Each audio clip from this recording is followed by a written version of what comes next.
It was supposed to be an ordinary Sunday in Brentwood, a quiet morning in a neighborhood where the lives of the rich and famous often blend into a familiar rhythm.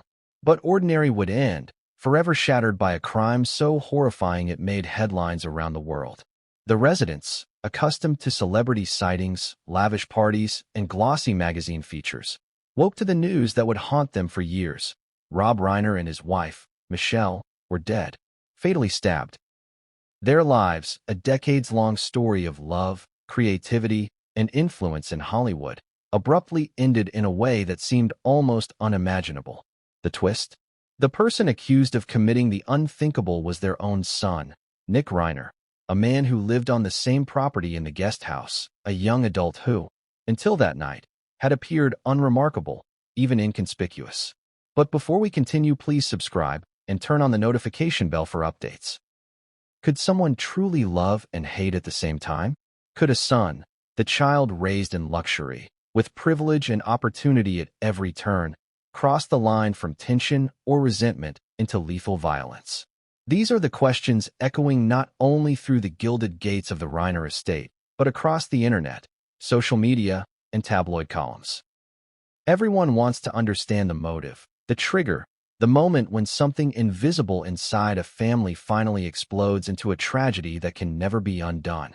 And yet, as shocking as the alleged act is, the words that followed, spoken in a courtroom under the harsh gaze of a judge, lawyers, and the public, may have been even more unbelievable. In his first public statement since his arrest, Nick Reiner declared, "I will not go to jail." A statement so audacious, so defiant, that it immediately transformed the narrative. Was it denial, hubris, confusion, or something else entirely? The world would soon be forced to grapple with a case that was as perplexing legally as it was emotionally devastating. Rob Reiner, aged 78, was not just a Hollywood icon. He was a storyteller who had captured hearts through film and television. From his work in iconic movies that spanned decades to his public persona as a thoughtful, charismatic figure, Rob's life was filled with accolades and admiration. Michelle, aged 70, was by all accounts his steadfast partner, someone who balanced his eccentricities with her own charm and grounded presence. Together, they epitomized the image of success, the glamour of a Hollywood life lived both in the spotlight and behind it. Yet, as investigators would reveal in the days following their deaths, appearances can be deceiving. The Los Angeles County Medical Examiner's Office reported that both Rob and Michelle died of multiple sharp force injuries, confirming the worst fears. The couple had been violently attacked in their own home. A brutal act, intimate and chilling, the type that sends shockwaves through communities, especially those accustomed to glamour and fame rather than violence. The scene at the Reiner estate was nothing short of a nightmare for law enforcement and family alike. Nestled in Brentwood, a neighborhood known for its manicured lawns and high-profile residents, the property was a fortress of wealth and privacy. A $13.5 million estate, complete with security systems, gates, and private staff, would seem an unlikely stage for a murder. Yet, as authorities combed through the estate, one unsettling fact became immediately clear.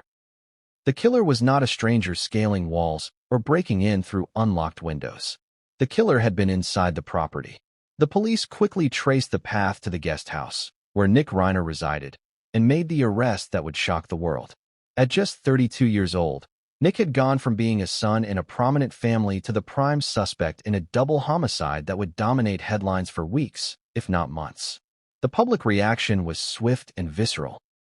Social media exploded with speculation, disbelief, and outrage. Friends of the family, neighbors, and Hollywood colleagues struggled to reconcile the image of a promising young man with the alleged violence of that night. What drives someone to commit such an act? Was there a history of tension, of unresolved grievances bubbling beneath the surface?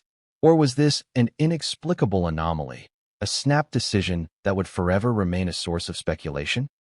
And while the legal system prepared to process the case, the public consumed every detail, every leaked statement, every rumor, desperate for understanding, for closure, for some sense that the world remained predictable, safe, and just. In the days leading up to his first court appearance, the tension surrounding Nick Reiner was palpable. Reporters camped outside the courthouse, cameras rolling, microphones poised for the first words that might offer insight into the mind of the accused. Friends and neighbors whispered to reporters, recounting moments from the past, small interactions, anecdotes that now seemed to take on ominous significance in light of the tragedy. Some spoke of normal disagreements, typical of any family with strong personalities and high expectations. Others hinted at deeper issues, perhaps psychological or relational, that were rarely visible to outsiders. And through it all, Nick remained a figure of intrigue and speculation, his every action scrutinized for meaning. The courtroom, when he finally appeared, became a stage for a drama that was as much about human psychology as it was about the law. A young man, accused of taking the lives of the people who raised him, sitting with an air of defiance that seemed almost surreal against the backdrop of grief and outrage. His first words, the ones that would echo across headlines and dominate discussions, were startling in their boldness. "I will not go to jail." Those words, seemingly simple, carried with them layers of complexity. Were they a declaration of innocence? A challenge to authority? A sign of an underlying mental state? Lawyers, psychologists, and the public debated their meaning, and the media swiftly amplified them, each outlet spinning the statement into the most sensational narrative possible. The question was no longer just about guilt or innocence. It was about audacity, about the psychology of a son accused of unimaginable violence, and about how society perceives those who commit crimes within the sacred space of family. Yet the shock of Nick's courtroom statement only deepened the sense of mystery surrounding the case.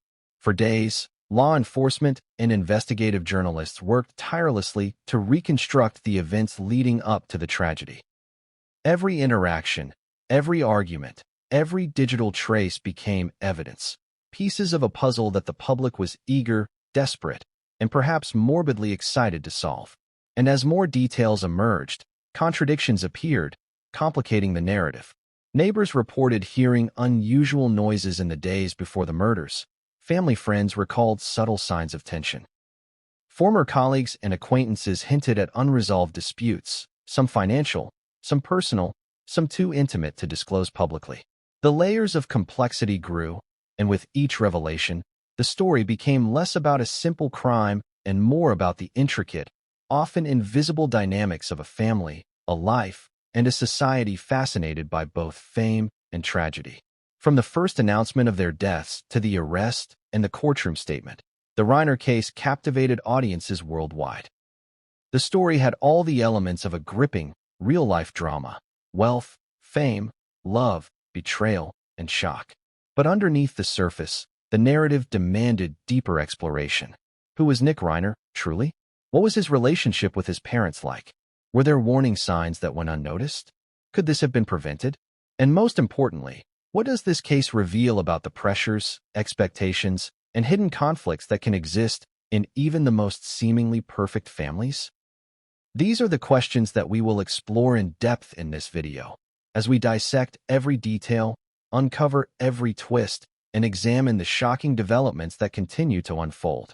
As we move forward, the story will take us from the quiet morning when tragedy struck, through the tense hours of investigation, into the courtroom drama that has gripped a nation.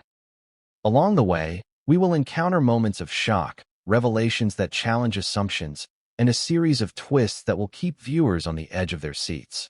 Every chapter, every segment of this story, is crafted not just to inform, but to immerse you in the emotional, psychological, and societal dimensions of a crime that has rocked Hollywood and beyond.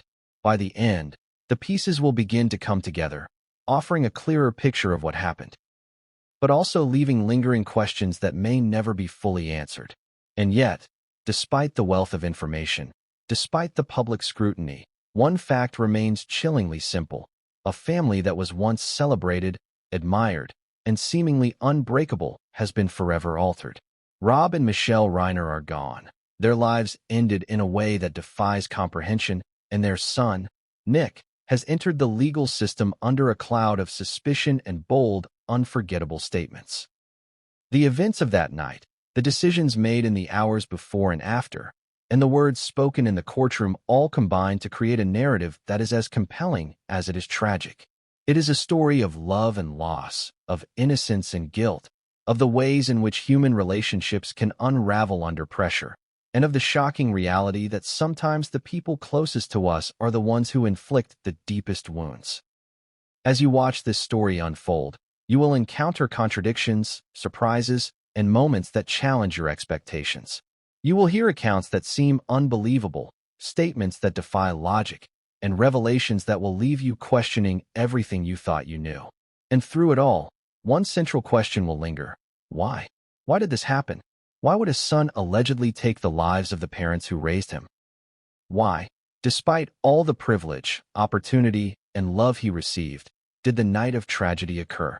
These are the questions that we will grapple with, and as the narrative unfolds, you will begin to see the complex web of factors, emotional, psychological, and circumstantial, that led to one of the most shocking events in recent Hollywood history. Before tragedy struck, the Reiner family was Hollywood royalty, the kind of family whose name alone conjured images of talent, success, and influence. Rob Reiner wasn't just a director. He was an institution. His work had shaped generations, from the laugh-out-loud comedies that defined a decade to the poignant dramas that made audiences think, reflect, and sometimes weep. And yet, behind the accolades and the red carpet appearances, behind the awards and the praise, there was a family. A family that, like so many others, had private moments of conflict, tension, and unspoken expectations. To understand the events that would ultimately unfold on that fateful Sunday morning, we have to go back, far enough to see not just the legend, but the man, the father, and the family dynamics that surrounded him. Rob Reiner's rise in Hollywood was emblematic of the very essence of ambition, charisma, and hard work. Born into a showbiz household, he understood from a young age the pressures, the glamour, and the unrelenting scrutiny that came with life in the public eye. He didn't just survive in Hollywood, he thrived. As an actor, his roles were memorable, bringing authenticity and relatability to characters that might otherwise have been caricatures. As a director, he carved out a place in cinematic history, crafting films that resonated on both a commercial and emotional level. But success in Hollywood often comes at a cost. Long hours, demanding schedules, and the constant balancing act between personal life and professional ambition created an environment where family dynamics could easily become strained, complicated, or overlooked entirely. Michelle Reiner, his partner and confidant, played a pivotal role in grounding the family. Known for her philanthropic efforts and her quiet, steady presence, Michelle was often the anchor that kept the household together. She managed to balance the demands of being married to a high-profile figure with the day-to-day responsibilities of raising a family. Together, Rob and Michelle created a life that, to the outside observer, seemed perfect. A beautiful estate in Brentwood, opportunities afforded by wealth and fame, and a family that appeared happy, accomplished, and cohesive. Yet, as with many families, appearances could be deceiving. Nick Reiner, the son at the center of this tragedy, grew up surrounded by privilege, influence, and opportunity. But being the child of a Hollywood icon comes with unique pressures. There is the weight of expectation to succeed, expectation to behave, expectation to uphold a family legacy. Some children thrive under such conditions. Others struggle, caught between admiration for their parents and resentment at the constant scrutiny. Nick's life, like that of many children in the spotlight, was shaped by both the benefits and burdens of fame. He had access to resources, education, and experiences few could imagine. Yet, with all the advantages, there were hidden challenges, moments of tension, and perhaps seeds of unresolved conflict that, in hindsight, would seem crucial to understanding the events of that tragic night. Family friends described Nick as a complex individual. On the surface, he seemed unremarkable, even likable, a young man navigating adulthood like so many others. But beneath that exterior, there were hints of volatility, emotional sensitivity, and struggles that were, for the most part, private. These are the nuances that the public rarely sees, the pieces of a puzzle that are often overlooked until a crisis brings them to light. In the case of the Reiners, the tragedy illuminated aspects of their family dynamic that had, until that moment, remained hidden behind closed doors. Rob Reiner's career achievements often overshadowed the quieter, more personal aspects of his life. The red carpet moments, the interviews, and the accolades told one story. But the family home, what was said and unsaid in private, told another. It is often in these private spaces, away from the public eye, where the most defining relationships develop. For Nick, the family estate in Brentwood was both a sanctuary and a pressure cooker. Living in the guest house, close to his parents yet separate, he occupied a liminal space, near enough to witness their lives, far enough to feel excluded from their routines. This proximity, combined with the high expectations and occasional tensions of family life, created an environment that was fertile for conflict, even if no one could have predicted the magnitude of the eventual outcome. Consider the dynamic between parent and child in families of prominence. Children of public figures often internalize an invisible scale of worth and accomplishment. Every choice, every misstep, is magnified in their own minds, weighed against the legacy of their parents. Nick Reiner, like many children in similar circumstances, faced these silent pressures. Did he feel loved? Undoubtedly. Did he feel understood? Possibly not always. Did he harbor resentment? That is a question investigators, psychologists, and family members alike would grapple with in the wake of the tragedy. Understanding Nick requires understanding the dualities he lived with: privilege and pressure, love and frustration, admiration and envy. The Reiner household was not without its moments of warmth, laughter, and connection. Family photos, holiday gatherings, and casual evenings at home paint a picture of normalcy and affection. Rob and Michelle were engaged parents, concerned for their son's development, attentive to his needs, and invested in his future. Friends recall times when the three of them would go for casual outings, attend film screenings, or simply enjoy a quiet evening together. These moments of connection make the eventual events all the more shocking, emphasizing the stark contrast between perceived normalcy and the rupture that would occur. It's a reminder that even families who seem close and harmonious can experience profound, unanticipated fractures. At the same time, tension was not entirely absent. Like any family, there were disagreements and differing perspectives. Money, lifestyle choices, independence, and personal behavior are common sources of conflict in families, particularly those under public scrutiny. While there is no evidence to suggest that conflict alone could explain the tragic outcome, these tensions provide context for understanding the pressures within the household. They also shed light on the complex emotional landscape that may have contributed to the events that unfolded on that Sunday morning. Nick's relationship with his parents, though layered with love and care, was not immune to the typical strains that arise in families. Friends and acquaintances have hinted at moments of friction, arguments that seemed trivial at the time, but, when viewed in retrospect, may have taken on a greater significance. Was there underlying frustration on Nick's part regarding expectations? Was there a sense of being misunderstood or confined within the shadow of his father's success? While speculation cannot replace factual evidence, these insights contribute to a fuller understanding of the family dynamic. The Reiner legacy, in this sense, is not just about professional achievement or public recognition. It is also about the human story behind the celebrity, the interplay of love, ambition, and the complex emotions that define family life.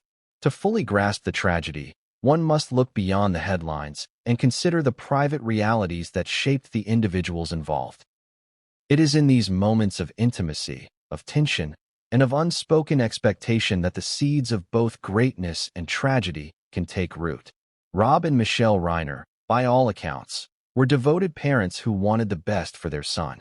They provided resources, guidance, and affection, shaping a life that many would envy.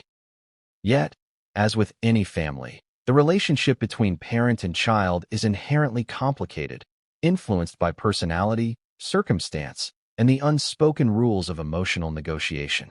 The Reiner's story underscores the delicate balance between love and discipline, support and expectation, freedom and responsibility, a balance that, when disrupted, can have devastating consequences. As we explore the events leading up to that fateful Sunday, it is essential to understand the environment in which Nick Reiner was raised. The pressures of privilege, the weight of a public legacy, and the complexities of family life all intersected to create a context that may help explain, though never justify, the tragic outcome. By examining these dynamics in depth, we can begin to piece together the narrative that led to one of the most shocking events in recent Hollywood history.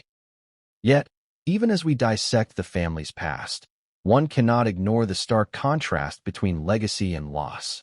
Rob and Michelle Reiner's contributions to film, culture, and community were immense. Their absence leaves a void not just in the industry, but in the lives of those who knew and loved them. And their son, at the center of this unfolding drama, embodies the tension between potential and destruction, love and violence, innocence and culpability.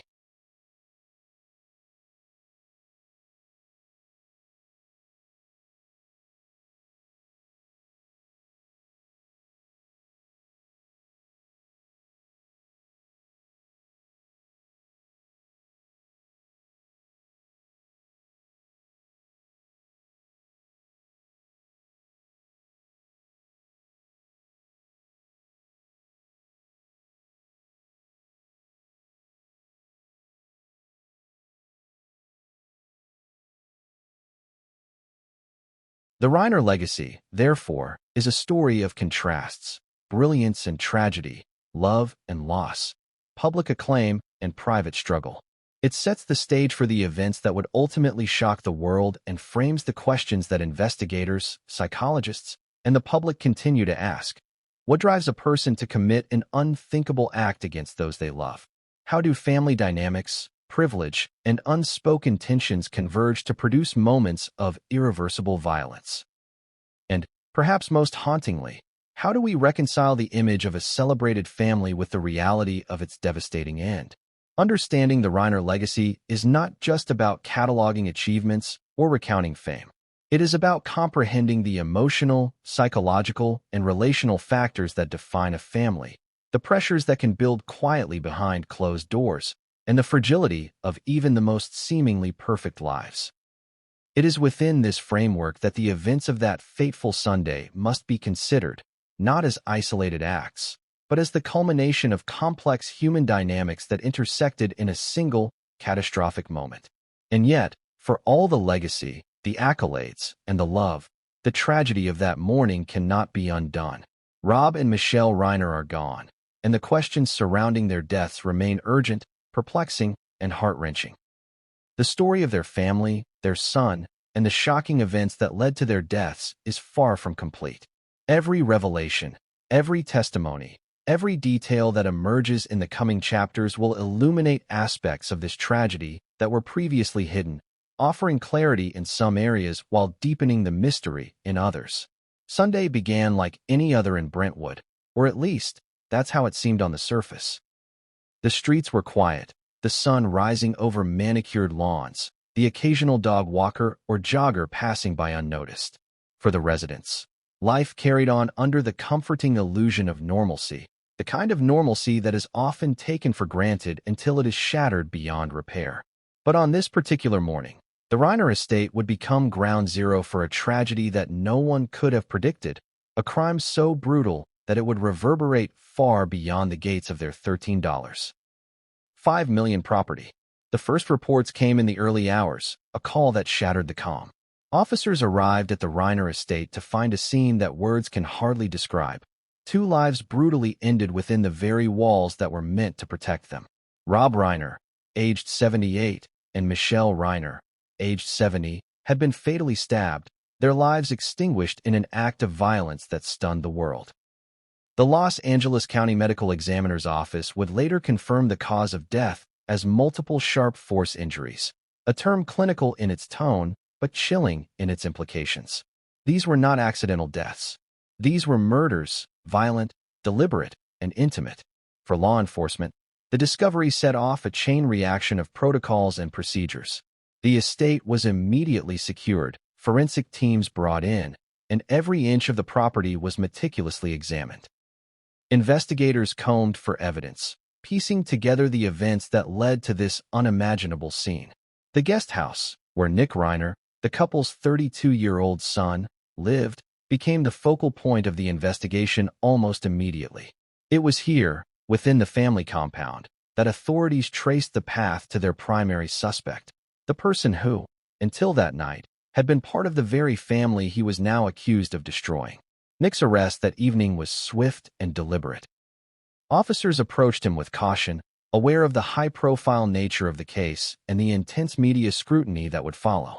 According to reports, he did not resist, but the demeanor he displayed was a mixture of calm and detachment, an unsettling contrast to the horror unfolding around him. His arrest transformed him from a son in a well-known Hollywood family into the prime suspect in a double homicide, a role that would dominate news cycles and social media feeds for weeks. Neighbors were among the first to react publicly, their shock palpable. Brentwood, a neighborhood accustomed to the occasional celebrity scandal or paparazzi frenzy, had never encountered anything like this. Accounts poured in. People describing unusual activity in the days leading up to the murders, subtle signs that something was amiss, but never overtly alarming. Some spoke of strange noises or arguments heard late at night, details that, at the time, may have seemed inconsequential but would later take on a sinister significance. Others expressed disbelief, unable to reconcile the image of a charming young man with the alleged acts of violence. As the investigation unfolded, the media's role became unavoidable. Reporters descended on the estate, live broadcasts capturing every movement, every statement, every subtle reaction from neighbors and acquaintances. Social media amplified the story, spreading speculation, commentary, and conjecture to a global audience. In the digital age, a crime of this nature is never contained. The moment the news broke, it became not just a local tragedy but a worldwide spectacle, with millions of people analyzing every photo, video, and statement for clues to the underlying motive. The timeline of that day is critical to understanding the sequence of events. Early morning, the estate was quiet. Rob and Michelle, like many retirees, had their routines: breakfast, morning walks, phone calls, and perhaps a little light work or reading. No one, not even the most attuned neighbors, could have predicted the violence that was about to erupt. By mid-morning, calls were made, reports filed, and law enforcement alerted. By afternoon, the reality had set in. The couple was dead, and the person with the closest access, their son, was under suspicion. For the public, the questions were immediate and urgent. What could have triggered such an act?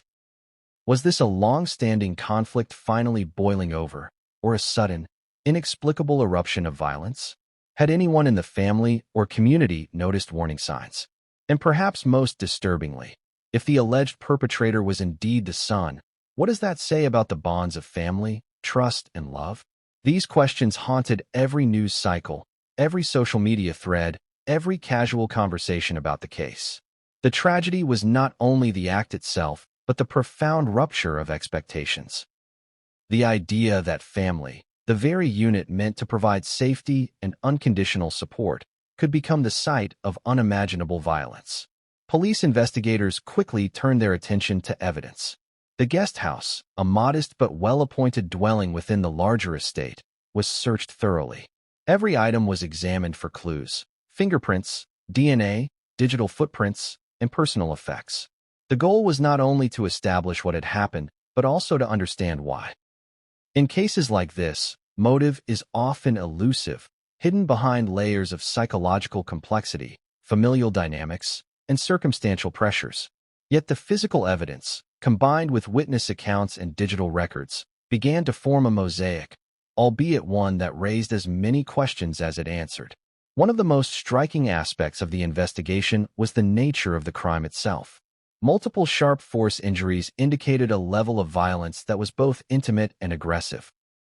This was not a random act. It was targeted, personal, and devastating. Experts in criminal behavior often note that crimes committed within the family unit are among the most psychologically complex. The perpetrator is someone who understands the routines, the habits, and the vulnerabilities of the victims. In this case, the fact that the alleged perpetrator lived on the same property provided both opportunity and access, intensifying the shock and horror of the act. The arrest of Nick Reiner that night also introduced a new layer of complexity: the public perception of guilt.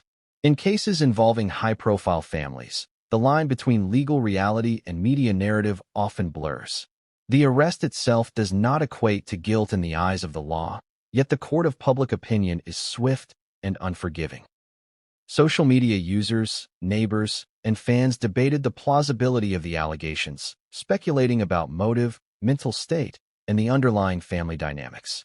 Some were horrified, others were incredulous, struggling to reconcile the image of a privileged, educated young man with the violent accusations leveled against him. As night fell over Brentwood, the Reiner estate became a symbol of both loss and mystery.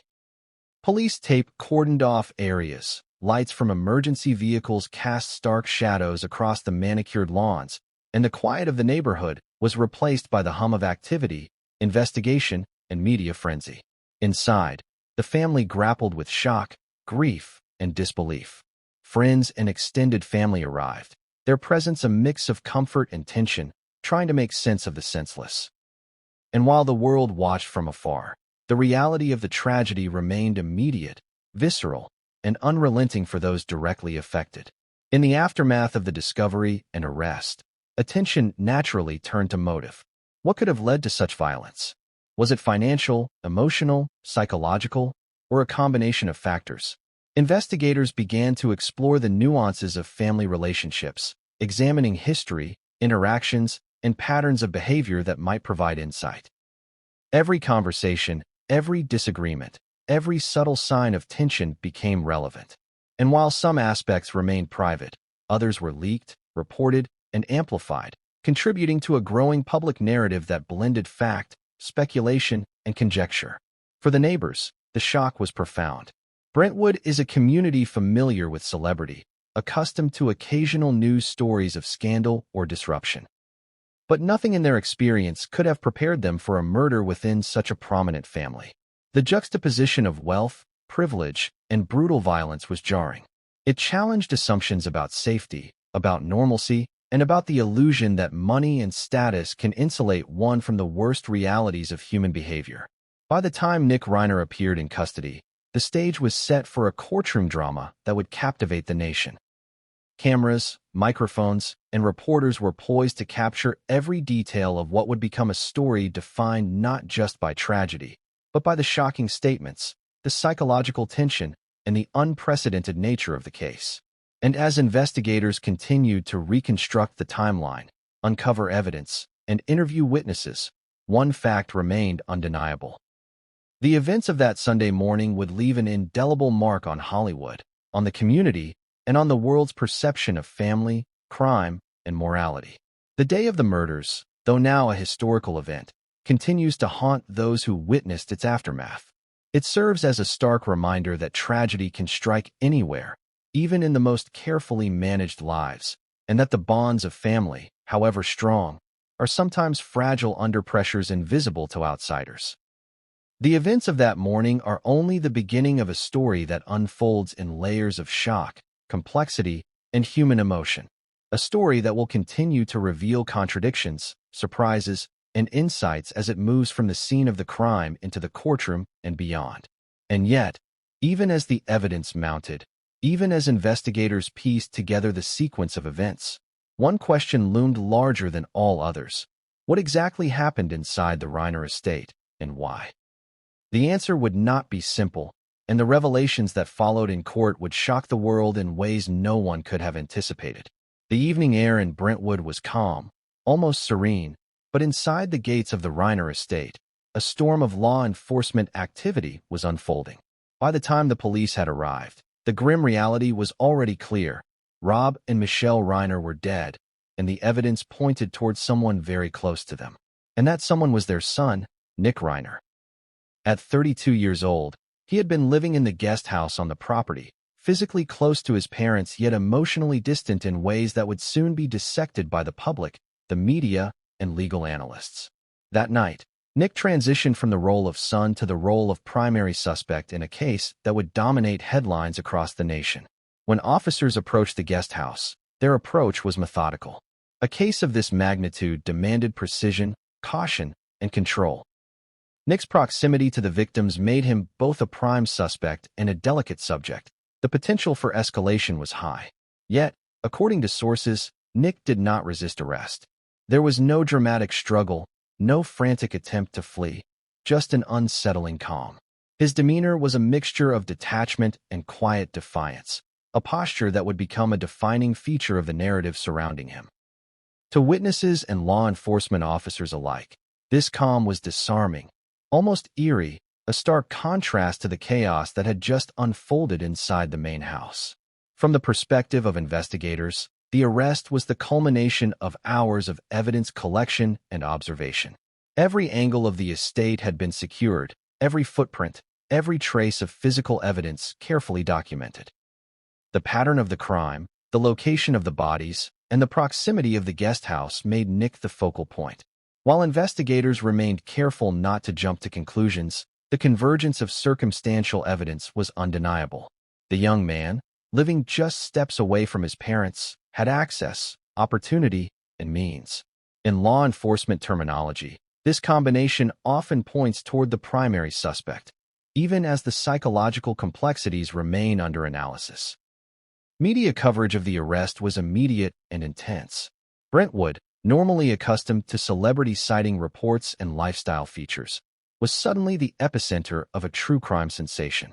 News helicopters hovered overhead, cameras were strategically placed at the estate entrance, and reporters scrambled to provide live updates to an eager, horrified public. Social media erupted with speculation and outrage. People who had admired the Reiner family for decades found themselves grappling with a new reality. The son of a beloved director and his wife was accused of a crime so intimate, so violent, that it defied comprehension. The juxtaposition of privilege and violence, of love and betrayal, became the narrative driving national fascination. Nick's demeanor during the arrest raised questions that would later dominate analyses. Some observers described him as calm, almost stoic. Others noted subtle signs of nervousness or anxiety, small tells that hinted at inner turmoil. Forensic psychologists and legal analysts began to weigh in immediately, interpreting body language, posture, and facial expressions as potential indicators of guilt, innocence, or psychological state. In a high-profile case, every gesture, every inflection, every movement is scrutinized, and Nick's composed, measured behavior became a central topic of conversation. Was this confidence, denial, or a coping mechanism in the face of overwhelming circumstances? No one knew for certain, and the ambiguity only heightened public curiosity. Friends and acquaintances were equally shocked. Nick had, for the most part, lived a relatively private life. While he had access to wealth and opportunity, there were no previous indications of violent tendencies or criminal behavior. Those who knew him described a complex, multidimensional individual. Someone capable of charm, humor, and intelligence, yet also sensitive, volatile, or conflicted at times. Reconciling these qualities with the alleged crime became an exercise in cognitive dissonance for the public. How could someone so seemingly ordinary commit an act so horrific against his own parents?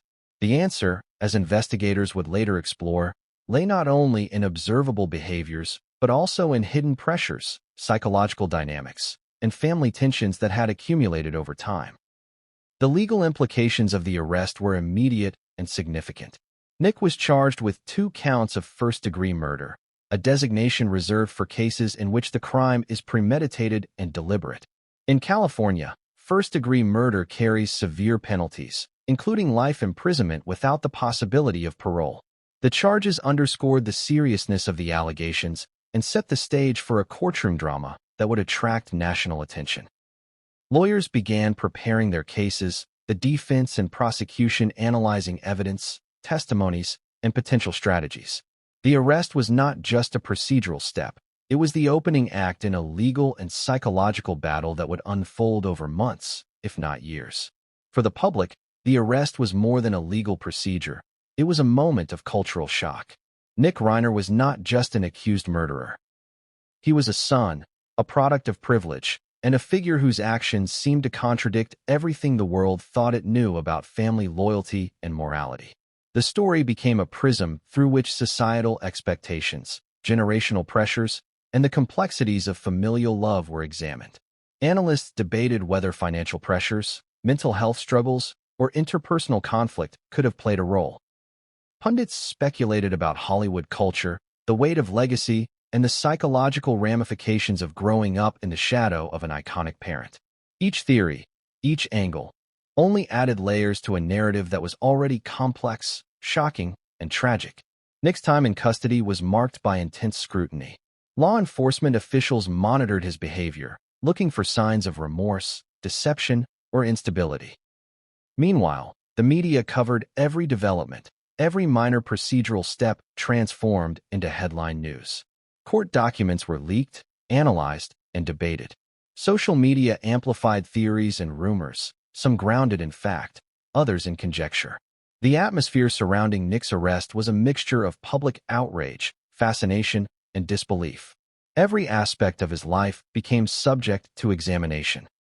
Past relationships, social media posts, school records, and personal habits were all dissected in the quest for understanding. Friends of the Reiners offered statements, providing glimpses into family dynamics, parenting styles, and the challenges Nick may have faced. Some recalled moments of tension, arguments that seemed typical for a family with strong personalities. Others noted periods of closeness, affection, and support. The juxtaposition of love and conflict became a recurring theme in public narratives, highlighting the complexity of human relationships and the difficulty of predicting behavior based solely on surface-level observations. Psychologists and criminal behavior experts weighed in on the potential mindset of Nick Reiner. Could a combination of stress, emotional instability, and familial pressure have triggered the alleged act? Were there underlying mental health issues that went unnoticed? Experts emphasize that familial homicide is rare but often involves intricate psychological dynamics, including resentment, perceived injustices, and long-standing interpersonal conflict. In Nick's case, the intersection of privilege, expectation, and emotional complexity created a scenario that was ripe for analysis, speculation, and ultimately, public fascination. The arrest also set in motion the legal machinery that would dominate headlines for months to come. Bail hearings, arraignments, and preliminary investigations became focal points for media coverage. Lawyers began to craft narratives, framing Nick either as a troubled son or as an innocent young man caught in extraordinary circumstances. Prosecutors emphasized the severity of the crime, the closeness of the relationship between the accused and the victims, and the evidence gathered from the estate.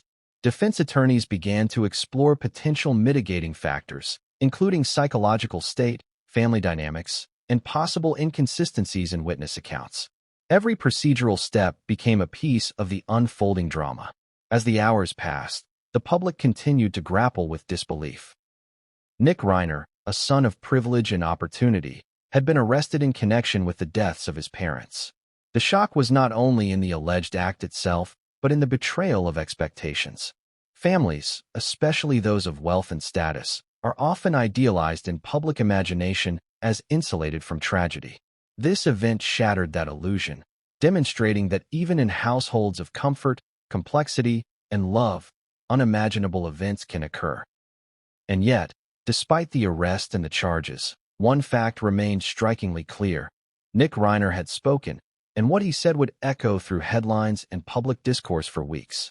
In his first statements under custody, he would make a declaration that defied expectations, challenged perceptions, and set the stage for a courtroom drama that would grip the nation. "I will not go to jail," he said, a simple phrase with implications that were anything but simple. It encapsulated defiance, disbelief, and audacity, a line that transformed public perception and became a central element of the narrative surrounding him. The arrest of Nick Reiner was not the end of the story, it was only the beginning. It set the stage for investigations, court appearances, and public scrutiny that would reveal layers of family tension, psychological complexity, and societal fascination. Every decision, every statement, every subtle gesture would be analyzed in the search for understanding, for motive, and for meaning. The arrest was the hinge on which the narrative pivoted, transforming a private family tragedy into a public spectacle, a story that was simultaneously intimate, shocking, and impossible to ignore. Through the doors, cameras clicked relentlessly, reporters murmured, and the public waited with bated breath. Hollywood insiders, journalists, and fans of Rob Reiner alike filled the gallery, eager to witness the first words spoken by the man accused of killing his parents.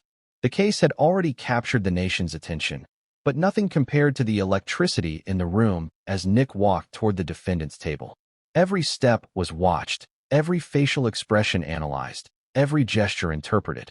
This was no ordinary court appearance. It was a theater of human emotion, a collision of law, family, and public fascination. As Nick approached the judge, there was a visible rigidity in his posture, a careful control of expression that some interpreted as composure, others as cold detachment. The courtroom itself was a study in contrasts. The solemnity of justice clashed with the intrusive presence of the media, while the grief of family and friends remained almost palpable in the air. Each seat in the gallery seemed to carry the weight of expectation and curiosity. Everyone wanted to see how a son, accused of unspeakable violence, would present himself in front of the law, the press, and the world. The judge, a figure of authority and calm, called the court to order. Legal formalities were observed, but the underlying tension was impossible to ignore. Prosecutors, poised and meticulous, prepared to outline the severity of the charges. Defense attorneys, equally composed, assessed the room and their client, considering strategy and optics. In a case like this, every word, every gesture, and every nuance mattered. The courtroom became a stage where not only the law but human psychology and public perception intersected. Nick's first words, delivered in a quiet but firm tone, would immediately dominate the narrative. "I will not go to jail." The declaration, at once bold and bewildering, left a palpable shock in the room. Lawyers exchanged glances, reporters scribbled furiously, and the gallery reacted with a mixture of gasps, whispers, and stunned silence. To the casual observer, the statement seemed almost surreal, a son speaking defiantly while accused of murdering the very parents who had raised him. It was a line that would echo across headlines, dominate social media, and become a central element in the discussion of motive, psychology, and public perception. The courtroom reaction was a mix of disbelief, outrage, and curiosity. Legal experts immediately weighed in, dissecting the statement for its potential implications. Was this a declaration of innocence, an attempt to assert control, or evidence of a deeper psychological state? Body language analysts noted the slight tension in his shoulders, the careful modulation of his voice, the lack of overt emotional display. Every detail became subject to interpretation, feeding the public's hunger for insight into both the accused and the events that had led to this moment. Behind the spectacle, the courtroom also held moments of intimate, raw emotion. Friends and family members who had traveled to attend the hearing were visibly strained. Their grief, compounded by the horror of the crime, created a tension that permeated the room. The presence of the media amplified this tension, making the personal public in ways that were unavoidable and, in some cases, intrusive. Yet for all the scrutiny, the courtroom remained a space where the law sought to balance evidence, procedure, and fairness, even as the story being told captivated a global audience. The judge's voice, steady and deliberate, reminded the room of the gravity of the proceedings. Legal procedures were meticulously followed. Reading of charges, confirmation of rights, and explanations of next steps. The formalities seemed almost surreal against the backdrop of media flashes, whispered speculation, and the emotional weight of the families involved. For Nick, the courtroom represented both confinement and visibility, a space where every statement could influence not only legal outcomes but public perception. Observers quickly noted the contrast between Nick's public persona and the image of a grieving or remorseful son. Instead, he presented a carefully measured demeanor, one that conveyed both awareness and an unsettling calm. Psychologists later suggested that such behavior could indicate coping mechanisms under extreme stress, a strategic approach to legal proceedings, or even emotional detachment. Regardless, the statement, "I will not go to jail," became a defining moment, shaping the narrative for days to come and framing every subsequent discussion of motive, responsibility, and culpability. Outside the courtroom, the atmosphere was no less intense. News vans lined the streets, reporters provided live updates, and social media users shared their interpretations, memes, and theories. The case had transcended the boundaries of legal proceedings and entered the realm of cultural discourse. Every detail, from Nick's clothing and posture to his words and pauses, was dissected, reinterpreted, and recontextualized.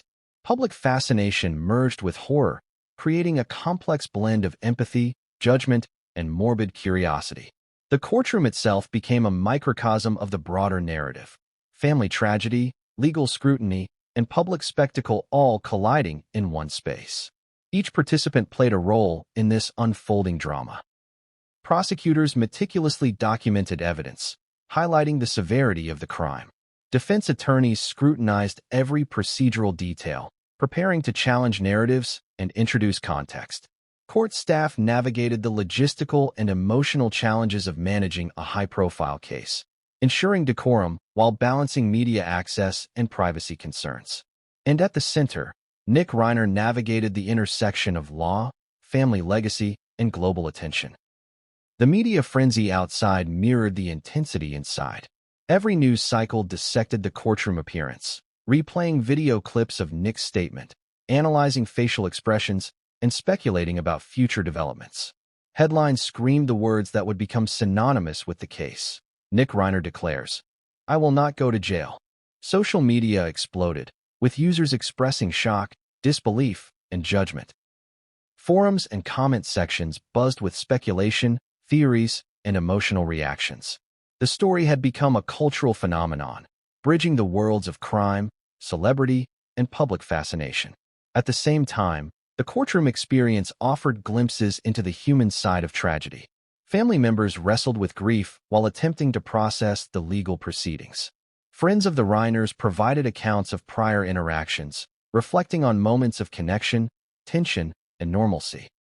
These personal stories contrasted sharply with the sensationalized headlines, revealing the complexity of human relationships and the difficulty of fully understanding the dynamics that lead to tragedy. Legal experts noted that the courtroom debut was only the beginning of a protracted and complex legal process. Arraignments, pretrial motions, and evidence presentation would follow, each step providing additional insights into the events leading up to the murders. Yet, it was Nick's initial appearance, his first public words, and the visual impression he left on the gallery that became the defining moment for both the media narrative and public perception. The statement, "I will not go to jail," would haunt commentary, interviews, and analysis for weeks, shaping discussions about guilt, intent, and psychological state. The courtroom appearance also introduced a tension between law and perception. Legally, Nick Reiner was presumed innocent until proven guilty. Socially, morally, and culturally, he had already become a symbol of betrayal and controversy. This tension would persist throughout the proceedings, influencing both the narrative constructed by the media and the public's engagement with the story. Every new development, whether a leaked document, a witness statement, or an expert analysis, was filtered through this dual lens, complicating attempts to separate fact from interpretation. And while the courtroom was a space of formal legal procedures, it was also a stage for psychological drama. The accused, the bereaved, the legal teams, and the public all participated in an intricate dance of observation, analysis, and interpretation. Every gesture, every pause, every carefully measured word became a data point in a broader narrative of tragedy, motive, and consequence. In this space, law, emotion, and spectacle intertwined in ways that were both fascinating and unsettling. Nick Reiner's first appearance was not simply a legal formality. It was a defining moment in the story of this family tragedy. His words, demeanor, and presence would set the tone for the media narrative, shape public perception, and provide insight into the complexities of human behavior in extreme circumstances. The courtroom debut was both a beginning and a lens through which the unfolding story would be understood, analyzed, and debated. And yet, even after this dramatic entrance, the narrative was far from complete. Every word spoken, every reaction observed, and every procedural step taken would contribute to a story that was still being written, a story defined by shock, emotion, contradiction, and the unrelenting quest for understanding. The courtroom had offered the first glimpse into the public persona of a son accused of unimaginable violence. but it was only the start of a journey that would reveal deeper layers of complexity, motive, and human emotion. Understanding the tragedy that struck the Reiner family requires a deep dive into the intricate, often hidden dynamics that define family life. On the surface, Rob and Michelle Reiner appeared to have a near-perfect household. Wealth, fame, and influence created the impression of stability and cohesion. But, as with many families, the private reality was far more complex. The relationships between parent and child, between spouses, and between extended family members can conceal tension beneath layers of love, expectation, and history. In the case of the Reiners, those hidden layers may hold crucial clues to understanding what ultimately led to the shocking events of that Sunday. Rob Reiner, as a father, was both accomplished and demanding. His career had been legendary, and his reputation for meticulous attention to detail extended beyond film sets and into his personal life. Friends and former colleagues describe him as a man of strong principles, someone who expected the same level of commitment, focus, and integrity from those around him, including his family. While this approach fostered discipline and ambition, it could also create pressure, especially for a child navigating adolescence and adulthood under the shadow of a parent's fame. For Nick, growing up in such an environment meant living with expectations that were both implicit and explicit: succeed, respect the family legacy, and embody the values that had brought Rob Reiner his status. Michelle Reiner, by contrast, was often the emotional anchor. Her personality balanced Rob's intensity with warmth, patience, and a focus on connection. Friends and neighbors described her as a stabilizing presence in the household, someone who sought to mediate conflicts, nurture her child, and maintain harmony. Yet, even the most nurturing parent can face challenges when confronted with the pressures of fame, wealth, and familial expectations. While Michelle's role in the family may have been protective, it could not always shield the emotional undercurrents that flowed between father and son, especially as Nick transitioned from adolescence into adulthood. The relationship between Nick and his father was, by most accounts, complex. Privileged and educated, Nick had access to opportunities that many young adults could only dream of. Yet, privilege does not immunize one from psychological strain, particularly when personal identity is weighed against the accomplishments of a parent. The pressure to match or surpass a parent's success can breed frustration, resentment, and a sense of inadequacy. Observers note that in families of high achievement, children often internalize feelings of comparison, leading to unspoken tension and, in some cases, rebellion. While it is impossible to fully reconstruct the private interactions within the Reiner household, this dynamic offers a lens through which to understand potential sources of conflict. Friends of the family recalled moments that, in retrospect, hinted at tension. Arguments over autonomy, disagreements about life choices, or subtle clashes of personality may have seemed insignificant at the time, but they contributed to an emotional landscape filled with complexity.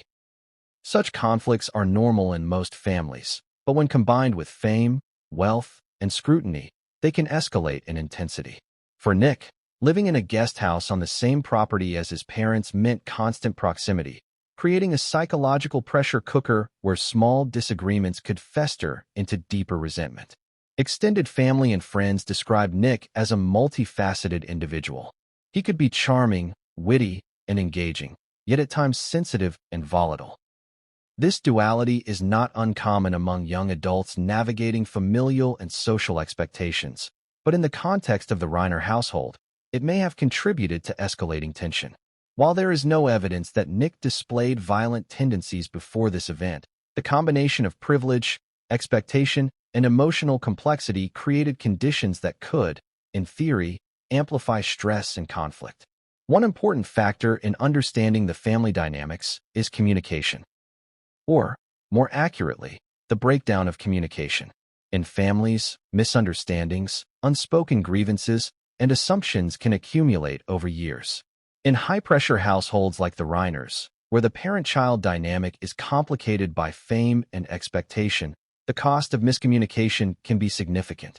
Investigators later explored interactions between Nick and his parents, searching for patterns, disputes, or events that could shed light on the underlying tensions.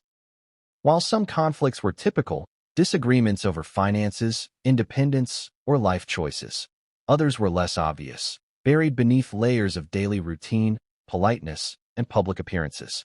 Financial dynamics, though often unspoken, also played a role. Wealth can both protect and strain a family. On one hand, resources provide access to education, experiences, and opportunities. On the other, they create expectations, obligations, and, at times, entitlement. For Nick, navigating his own ambitions while existing within the shadow of his parents' success may have created conflicting emotions, gratitude mixed with frustration, dependence coupled with a desire for autonomy. These complex feelings, if left unaddressed, can simmer and intensify, contributing to emotional volatility. Another layer of complexity arises from mental health considerations. While investigators and experts caution against drawing definitive conclusions without thorough evaluation, psychological stress, emotional dysregulation, and unresolved interpersonal conflict can influence behavior in profound ways. Friends and acquaintances describe Nick as a young man who, at times, struggled with anxiety and mood fluctuations, though he also displayed resilience, intelligence, and a sense of humor. These attributes make him a deeply human figure, capable of both empathy and frustration, calmness and agitation. In the context of family dynamics, such traits can contribute to misunderstandings, heightened tensions, and, ultimately, conflict. It is also crucial to consider the role of parental expectations in shaping the dynamics. Rob Reiner's public persona as a successful filmmaker often intersected with private pressures on his child. The implicit demand to live up to the family name, to navigate adulthood with the same level of competence and poise, can create internalized pressure that is difficult to articulate. For Nick, growing up under such a legacy may have produced a complex interplay of admiration, resentment, and identity formation. When combined with typical generational friction, the result can be an emotional landscape that is simultaneously loving and fraught with tension. Observers and psychologists alike note that family tragedies often involve an accumulation of factors rather than a single, identifiable cause. In the Reiner household, the intersection of privilege, expectation, emotional sensitivity, and familial tension created a high-stakes environment. While many families navigate these challenges without tragedy, in this case, the pressures may have converged in ways that contributed to catastrophic outcomes. Understanding this context is essential for grasping the psychological, emotional, and relational underpinnings of the events that followed. Friends also highlight the importance of Nick's social environment. Living in the guest house, somewhat physically separated from his parents, may have provided autonomy, but also isolation. This physical and emotional distance can sometimes exacerbate misunderstandings, amplify feelings of resentment, or create an echo chamber of internal thought.